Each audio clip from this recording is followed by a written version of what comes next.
Baada ya mashambulizi ya siku ya pili mfululizo katika kile ambacho kimetajwa na rais wa Marekani Donald Trump kuwa Irani hawana ustaarabu wowote, ni watu wasio waungwana, serikali ya wajinga. Sasa mashambulizi ya siku ya pili yameendelea mfululizo, huku CENTCOM ya Marekani ikisema kuwa ilikuwa imelenga sehemu 90 tofauti za Irani, na mashambulizi haya yamekuja na tangazo nililiona kwenye jarida moja la Irani ambalo lilikuwa limeandika kuwa mashambulizi ya Marekani yalikuwa yameondoa Mashhad Railway suspended after US strike, State TV. Mashambulizi ya Marekani yalikuwa yameharibu reli inayokwenda Mashhad. Unafahamu kuwa leo ni maziko ya kiongozi mkuu Ali Khamenei ambayo yatafanyika kule Mashhad. Kwa hiyo wale watu walikuwa wanatarajia kwenda kwa kutumia treni hawatoweza, kwa sababu mashambulizi ya Marekani yameathiri uwezo wa reli mpaka marekebisho yatapotokea. Kwa hiyo wanatumia usafiri mbadala, ima ndege au wengine wanatumia usafiri wa barabara, yani wamekatishwa kwenye usafiri wa treni ambao walikuwa wamekusudia. Haya ni mashambulizi ya Marekani yaliyoelekea huko, malengo 90 tofauti. Taarifa ya CENTCOM kuwa walikuwa wamelenga na wamepiga baadhi ya maeneo, madaraja, lakini mashambulizi mengi yameelekea upande wa kusini, hasa katika visiwa Kashmir, sijui nini huko Hormuz na nini, hayajasogea kwenye miji ambayo tumeizoea kama Tehran, Tabriz, Isfahan, maeneo ambayo ndio wamekuwa mara kadhaa mashambulizi yao yakielekea zaidi ni huko.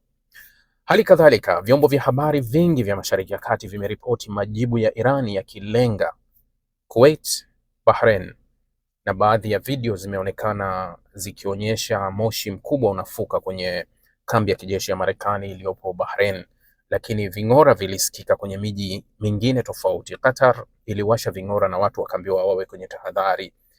Hali kadhalika kule Jordan, baadhi ya mashambulizi yalionekana kama yalikuwa yameelekezwa pia upande wa pili wa Jordan. Andiko la Trump la muda mfupi uliopita nilikuwa naangalia hapa, anasema linasema hivi, ila hapa linasema Trump say Iran called for deal, warned bombing to get much worse if attack don't stop. Niliwaambia jana kuwa nyuma ya Trump sijui nini, nikwambie kuwa nyuma ya Trump ni kutafuta sijui utajitetea vipi mbele ya watu. Ni vigumu sana kumtetea Donald Trump kwa sababu aina ya viongozi. Ukichukua kauli alizokuwa akizungumza jana, kuwalenga Irani kuwa watu wasio waungwana, watu wanaopenda vurugu, watu wasio wastaarabu, watu hawana, wajinga, wafanye nini. Niliona kuna andiko moja lilijibiwa na Irani, wakasema kuwa leo hii mtu aliyetajwa zaidi ya mara 1000 kwenye faili za Epstein ambao zimejaa uchafu anajaribu kuifundisha Irani ustaarabu. Kitu cha ajabu kabisa. Mtu ambaye ametajwa kwenye faili za kashfa za Epstein ambazo ndani yake kuna udhalilishaji wa watoto, kuna udhalilishaji wa wanawake, kuna udhalilishaji, kuna kila aina ya uchafu. Mtu ambaye ameshika nafasi ya urais kwa kashfa, na nadhani jana mahakama ilikuwa imetoa ile fine ya dola milioni 5 kwenda kwa Trump kwenye kashfa ya yule mwanamke. Jana mahakama moja ya Marekani iliamua hivyo. Hizi ni zile wanazozisukuma taratibu. Haya ni mashirika ya kizayuni yanafanya kazi kumrudisha kwenye njia ambayo wanahisi kama kuna wakati anataka kutoka. So kwenye huyu mtu ambaye anatoka kwenye hizi kashfa anakuja kuwataja Irani kama wasio na ustaarabu, wasio na ungwana, ambao unajiuliza kwa kipi yani yeye alichonacho cha kuwafundisha ustaarabu wenzake. Yani yeye kwa uchafu aliotajwa nao, vipi anaweza kuwa na ungwana wa kujaribu kuwafundisha ustaarabu hawa wengine, kuonekana kama kuwa wao sio wastaarabu. Anazungumza kuhusu hawa watu ni wachokozi, watu wanaotaka vita muda wote. Unakaa unajiuliza kuwa Marekani amesafiri kilomita 12,000 wastani kutoka Marekani kufika Irani kuja kuishambulia Irani. Halafu Donald Trump anadai kuwa hawa watu ni watu ambao wanapenda vurugu, wanapenda vita na ni mzozo wanapenda. Yani wewe umetoka kwako, umekuja kwao, umeanzisha vurugu, umeanzisha vita. Yani wao kukujibu, wao ndio wamekuwa yani. Niliwahi kuuliza kuhusu kile kitu kinaitwa self defense ya Israeli, inaanzia wapi inaishia wapi na mpaka wake ukoje? Niliwahi kusema kuwa kulikuwa kuna kila sababu ya hii kauli inayoitwa self defense ya Israeli ipelekwe kwenye Baraza la Usalama, iwe azimio. Likishapelekwa kwenye Baraza la Usalama, iainishwe aina ya self defense, yani iainishwe Israel kuwa kitu gani kinatumika kuwa ni self defense, yani kuwa wakati gani anaweza kusema hapa ninajilinda, kwa sababu tumeona self defense yake inaua watoto, inavamia nchi ambazo hazijaanzisha chochote, wanapiga popote. Yani wakikuhisi tu kuwa wewe ulikuwa unatuzungumzia vibaya, tunaweza tukakupiga tukahalalisha kuwa tulikuwa haki yetu ya kujilinda, ambayo haki inapigiwa mstari sana na nchi za Ulaya kuwa wanayo haki ya kujilinda.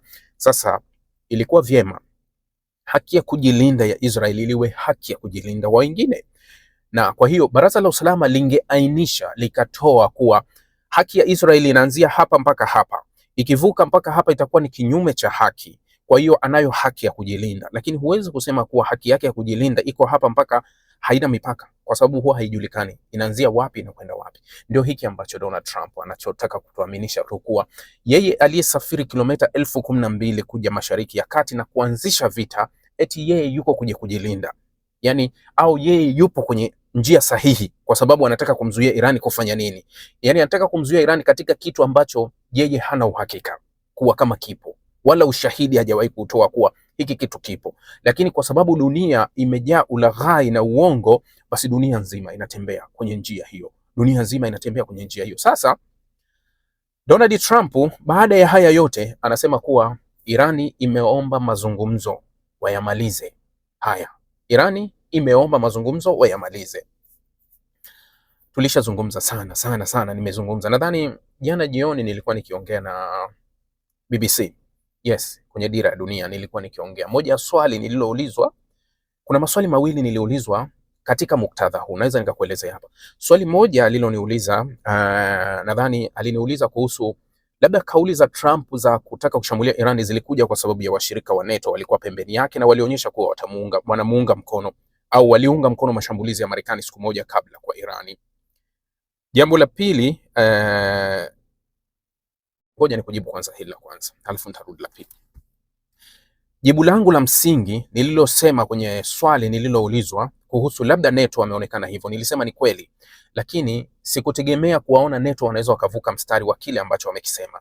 NATO wamekuwa wakizungumza maneno bila vitendo, lakini nikaweka angalizo langu pale pale nikasema kuwa haijalishi kina nani watajiunga na mzozo huu au kina nani watapambana kwenye hili, hakuna uwezekano wa aina yoyote wa muungano wowote unaweza kutokea duniani. Yani narudia, na wala sibahatishi, hakuna muungano wowote wa aina yoyote unaweza ukatokea hapa duniani ukabadili kile kinachotokea hivi sasa Hormuz. Njia moja tu inaweza ikabadili, meza ya mazungumzo. Meza ya mazungumzo inaweza ikabadili hali na tukalitatua kabisa swala la Hormuz, lakini nguvu ya kijeshi haiwezi katatua swala la Hormuz kabisa. Haiwezekani, haiwezekani kulitatua, kwa sababu dunia inalo funzo kwenye mfereji wa Bab el-Mandeb. Ni juzi tu wala sio zamani, ni hapa juzi Wahuthi waliposema tumefunga. Muungano mkubwa wa dunia ulielekea pale, hakuna aliyeweza kuufungua na hakuna meli zilizoweza kupita pale, ilishindikana. Kwa hiyo nini kilitokea? Ilibidi Marekani akae azungumze nao kabla ya ziara ya Donald Trump. Mnakumbuka wakati ule alienda Saudi Arabia, alisema tumemaliza ugomvi na Wahuthi na hatutoshambuliana nao na tunawaondoa kila kitu. Hiyo ndio ilikwisha, lakini muungano haukuweza. Sasa unachukulia nguvu ya Wahuthi, nguvu ya Wahuthi ilivyo unaichukua, alafu unakuja unachukua hili, unapata kipi? Haiwezekani, haiwezekani kwa namna yoyote haya kuja kutokea. Jambo jingine ambalo nililijibu kwenye hili swala la jioni ambao nilipokuwa nikiongea na BBC ni kuhusu kauli za Trump zinavyoweza kubadilika. Nilisema huenda tukafika asubuhi tukajikuta Donald Trump amebadilisha kauli yake at the same nilichokisema. Asubuhi amekuja na kauli nyingine kuwa Irani wameomba mazungumzo ili waweze kuyamaliza haya masuala.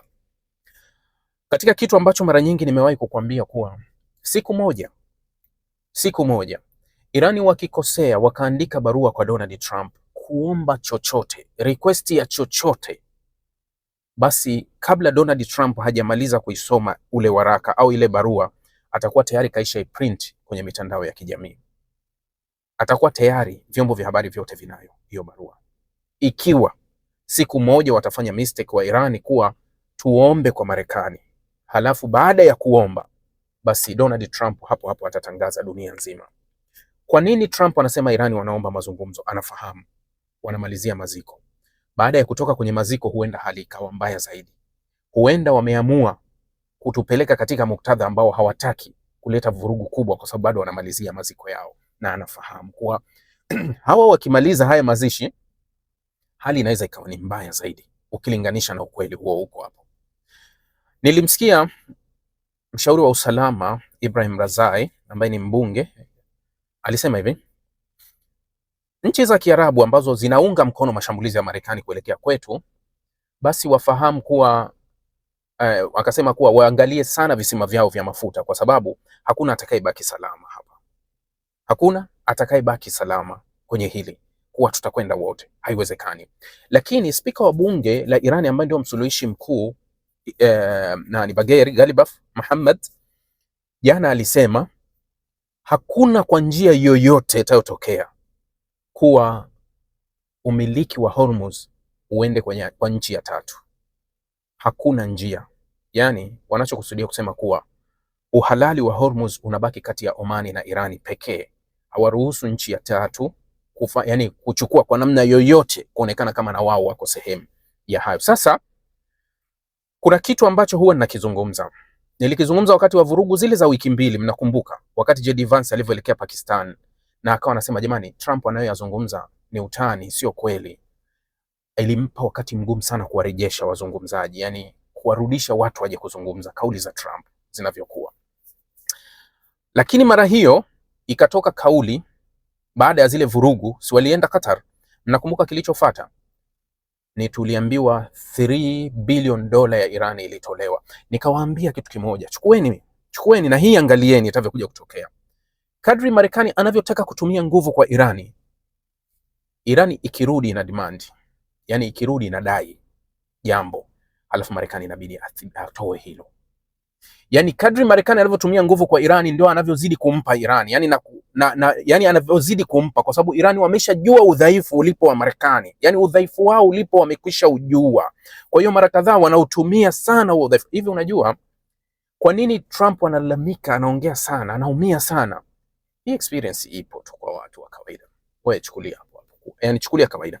Hivi ulishawahi kuona mfano, kuna mwanamke ulikuwa ukimpenda sana, unampa kila kitu, yani kila kitu unampa, kwa sababu una mitego yako. Inapofika kwenye mitego yako, pale sehemu ambayo sasa wewe unataka na yeye alipe vile ulivyompa, hataki hata umguse, roho inakukereketa, inakuuma sana. Kuna wakati una panic, basi tuachane kabisa hapa, mimi sitaki kabisa, na usinisemeshe kuanzia leo. Afu ukikaa ukirudi unasema lakini alikuwa amesha karibia kukaa kukubali, halafu unarudisha tena majeshi au vipi? Unaanza tena kuziachia noti, lakini ukinani inakuuma roho. Ndio Marekani kinachomuuma. Marekani anafahamu fika wazi, aliingia kwenye uhusiano ambao alipewa tahadhari kuwa bana, sisi tutakuwa tuna uhusiano wa hivi na hivi mpaka ndoa. Si mnaielewa hiyo? Just natumia hiyo. Uhusiano wetu ni mpaka ndoa, hamna chochote, hamna sawa, hamna tabu yoyote.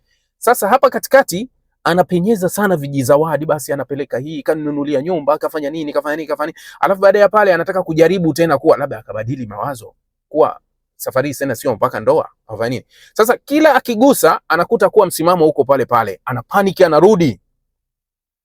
Walishakubaliana kwenye MOU, Memorandum of Understanding, kuwa umiliki wa Hormuz na njia ya umiliki wa Hormuz na uratibu wote wa Hormuz uko chini ya Irani. Sasa hapa Marekani katoa vingi kwa Irani, kampa vingi, chukua hiki, chukua hiki, chukua hiki. Sasa katikati ya kumpa anajaribu upendo umerejea, ndio anaujaribu upendo. Sasa anaujaribu vipi upendo? Anajaribu kupindisha makubaliano waliokubaliana kwenye MOU, kwa sababu MOU ilikuwa inakubalika kuanzia pembe tu pembe, yani pembe ya Omani kwa pembe ya Irani, uratibu wote utakuwa chini ya IRGC. Hakuna meli itakayovuka hili eneo kuingia na kutoka, itakuwa chini ya udhibiti wa IRGC. Sasa Marekani kwa sababu tayari kampa sana IRGC, kawapa sana, labda na wao wataamua kunyamaza, hata sisi tukiratibu huku tuonekane tu tuko wote. Yani anajipenyeza, anasahau kuwa walikuwa na makubaliano ya ndoa. Sijui naeleweka?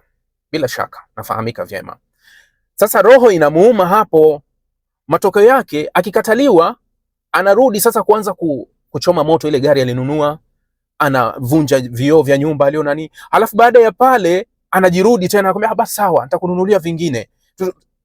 Ndio mchezo unaocheza, ndio mchezo Marekani anaocheza, lakini ukweli kuwa anafahamu wazi kabisa fika kuwa yeye ndio anacheza nje ya mechi, anacheza nje ya makubaliano. Ndio maana sasa hawa wanamlazimisha, subirini, mark my word, wekeni maneno yenu, kwa sababu kuna baadhi ya vitu huwa anavizungumza na vinakuja vinatokea.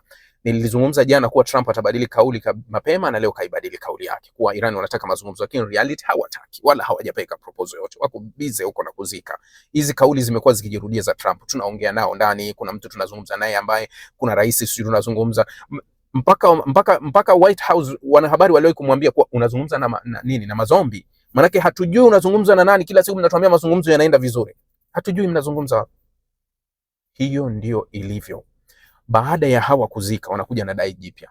Subirini mtaona, subirini mtaona. Yani ni lazima kwa hiki alichokifanya, yani wao wamemtega Marekani kuwa kila atapopiga anajipiga.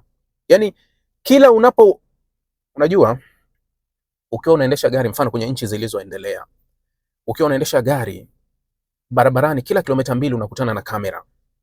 Ima una haraka, shauri yako. Sasa wewe una haraka, zile kamera zina limit speed kuwa bana, hapa ni 120, ukizidi shauri yako. Hapa 160 XL, hatutaki kuzidi hapo. Sasa wewe kinachotokea ni kuupiga mfuko wako. Mimi na haraka, tandika mfuko wako, weka 150, kila kamera unaopiga inakuwasha tu. Kila kamera utaopita itakumulika. Endesha tu. Ukifika mwisho wala hawana shida na wewe, umepiga mfuko wako, leta mfuko wako. Ndio mchezo Irani anaomfanyia Marekani, kuwa piga utavyopiga, unapiga mfuko wako. Baada ya haya wanarudi na madai mapya.